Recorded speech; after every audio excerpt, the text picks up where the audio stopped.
Bonjour, mon nom c'est Jordi Poutibert et aujourd'hui on va vous présenter la recette du flan pâtissier. Vous connaissez déjà cette recette très typique en France.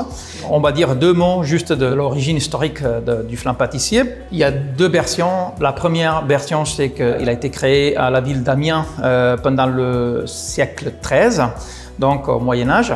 Et la deuxième version, c'est celle qu'on dit que ce dessert, il a été servi pendant le banquet de coronation du roi Henri IV en Angleterre.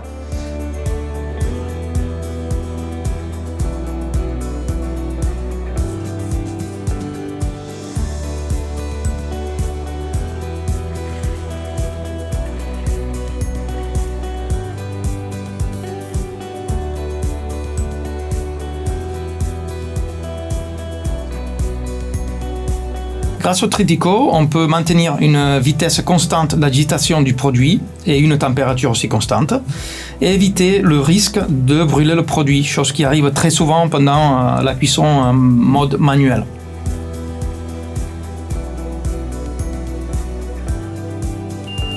Aussi, grâce au Tritico, on peut remplir les moules directement à la sortie de la machine en utilisant la goulotte, chose qui optimise beaucoup le processus d'organisation.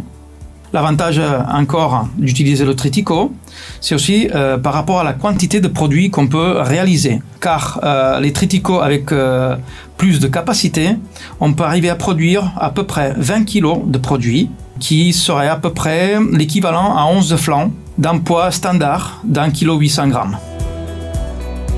Il y a un point très important pendant l'élaboration du flan, c'est que quand on fait l'extraction du flan et on le met dans le moule, on doit le laisser 12 heures minimum dans le frigo. Minimum 12 heures pour avoir une texture plus ferme qui va nous améliorer la procédure de cuisson au four et le résultat final, évidemment. Aussi, je dois dire que quand on le fait avec la machine, il n'y a pas de marge d'erreur. La machine, il prend tout, donc on met tous les ingrédients et après, il gère l'agitation, il gère la température, il gère le moment d'extraction.